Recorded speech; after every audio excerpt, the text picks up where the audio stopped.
What's up, guys? I got 15 minutes. It's one of those OG Casey videos. So I'm here in Vivek's cabin. I'm here with my friend, Babushka. Help, he's making me stand guard. And I just wanted to say really quickly that I've been talking a lot that I've been fighting demons. And I've been talking a lot about the spiritual things that I say. Like, I raise my awareness and I take in all the things that I've learned going through life, and I'm able to coagulate into a perspective on reality that allows me to speak to DMT aliens without needing to produce or take in any DMT. And I can communicate with these things, and I see them, and they talk to me. And I usually live in this world where I'm not reaching out far enough to be able to understand and communicate with them, but I'm not reaching far back enough that I can't see them. So it's just a bunch of angry faces looking at me. And I see tons of different beings. And I usually just push forward until I find grace. And when I find grace, the crows are not too far away, and the birds are here, and I seem to be in a wrestling match for my own blessings, confidence, personality. It's a dense black and gold aura that I've had my entire life that allows me to be myself. It's who I am. And then when I don't have it, because the world seems to be always tugging and taking it from me painfully, then I start to act incongruent, not according to who I am. And then I can't watch my content because I know it's not me. But surviving alone my whole life against a world designed to hurt me has taught me many skills. Like how to never forget what they're trying to take from you. But I'm naive enough to continue to go into where they trap me, hoping that there's a God that's benevolent on the other end, and that it's all just a lesson I need to learn. So, I'm at the top of a mountain. At the bottom of a mountain lies somebody named Casey. I'm a Sagittarius who deals with the overworld in connection to the underworld. With my Ren Water Day Master in Oriental astrology means that I am an ocean of darkness, and I live inside it. Doesn't necessarily mean evil. All my signs point me closer to a water tiger than I am to a fire cat, but I am a fire cat. My actions are more of a water tiger. Then, being born on the 11th, like this box that has all my crow feathers, has those two arrows pointing up. That makes it look like an 11. Makes me the oldest soul of the day cycle. Not necessarily the most powerful in terms of the actions and manifestations you can make happen as a 22, the master builder, but the 11 gives you the infinite, expansive, complex, dense understanding of someone who's lived thousands of lives, whose only hindrance is the ones that he put on himself, like coming back to play New Game Plus. And it's structured in a way that makes you visionary, so people that are 11s usually are the black sheep that have to fight and eventually hone their skills as incredible visionaries and seers. So the underworld, the 11 energy, the Rende Water Master, making me this expansive ocean, and then you add the 33 life path overarching the entire thing, encapsulating me in this simplest form of perfection, only here to share the greatest form of compassion and kindness this world has to offer to the world before he dies, as a magnum opus of the soul's journey, before it graduates and never comes back. And being a Sagittarius means I'm the most connected bridge to nature and humanity, whereas a Cancer is just the underworld and a Taurus is just Earth. The Sagittarius is the bridge between everything. It's the tree, the elder tree in Celtic and Norse mythos, and the firehawk in Celtic, Irish astrology, the phoenix, like my Sagittarius little brother used to say that he wanted a tattoo of before he died. And then my dad and I keep finding these polar bears. The polar bears in Inuit were the transformational souls. The polar bear spirits, like all animals that have a purpose and they're doing a job on this earth, they're at work in that body. The souls are at work. Polar bears take you from one place to the next.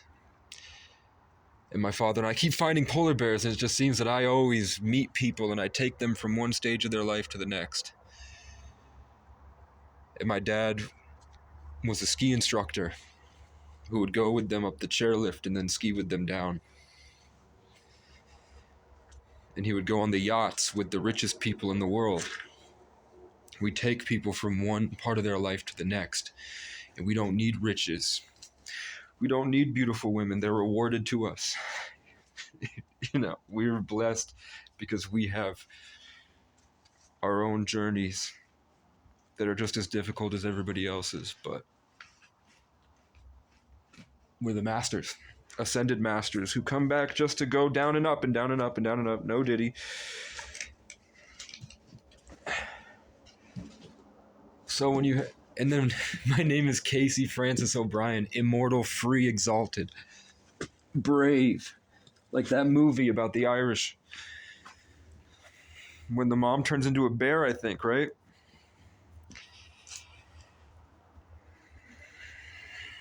Bears originated in Ireland.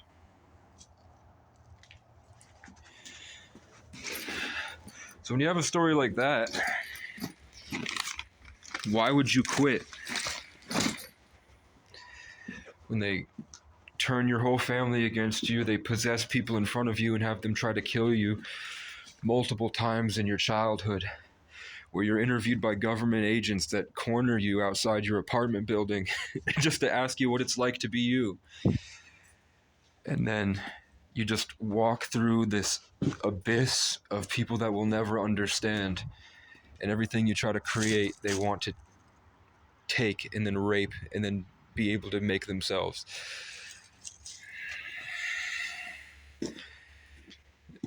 I don't think I've stopped fighting. It's just my fire had almost gone out. And I was just hiding in myself, keeping it alive. So I never forgot as I watched everyone I loved slowly decay and become things that I don't recognize anymore. And I only get to see them for very sparse moments. Short moments.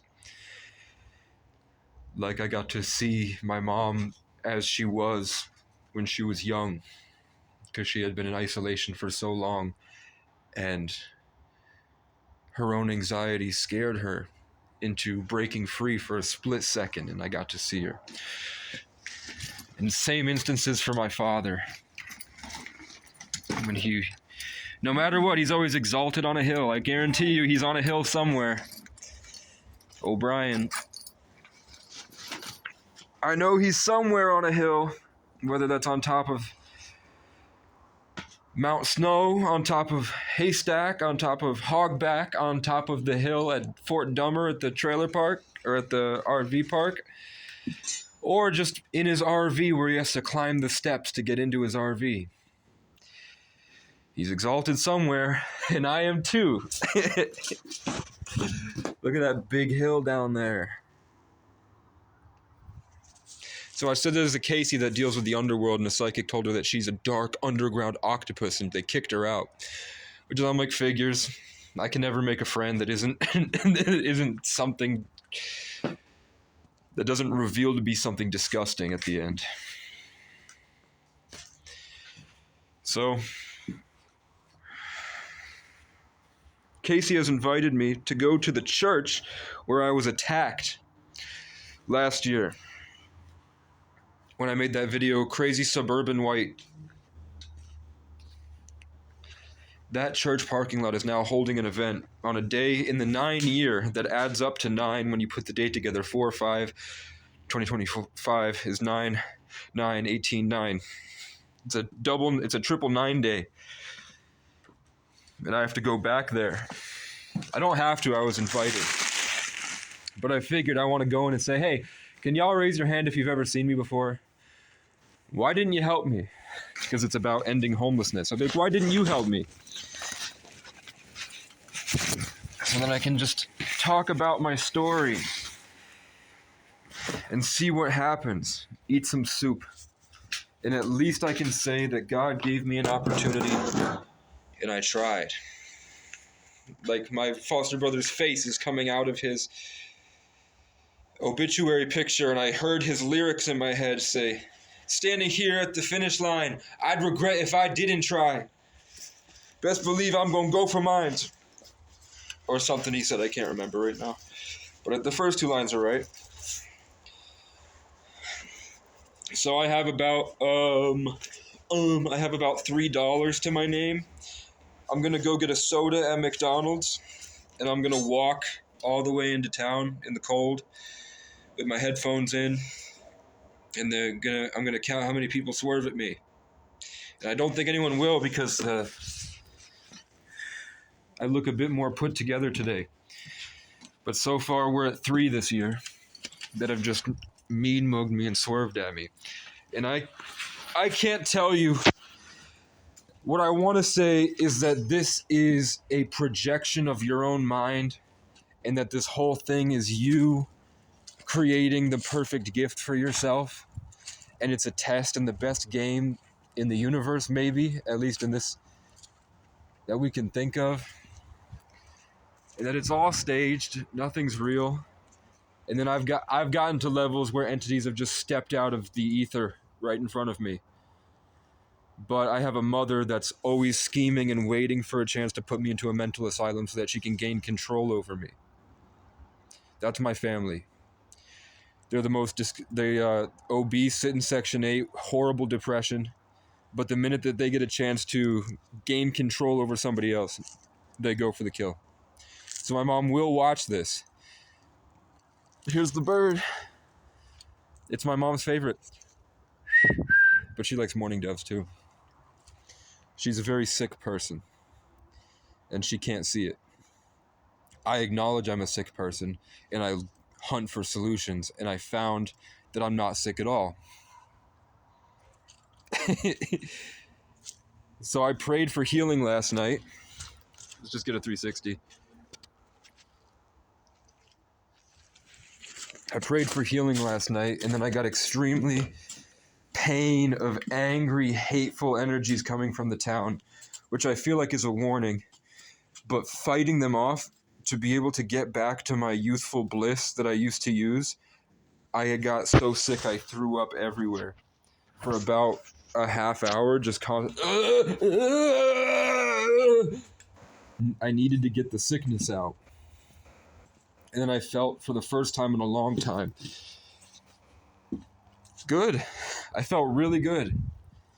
I felt like I could live in my body once I had puked up the demon. Once I did the exorcism and the demon had left, I was finally able to sit in my body without chaos, constantly torturing me.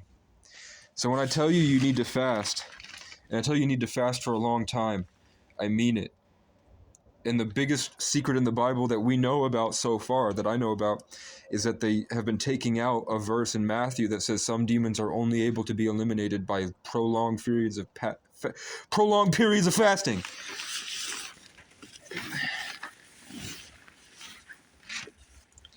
So that's where I would start if I were you. And I'm so glad I'm not. let's go put my putrid homeless man breath in a bunch of kind people's faces while they eat soup because we can't afford anything else.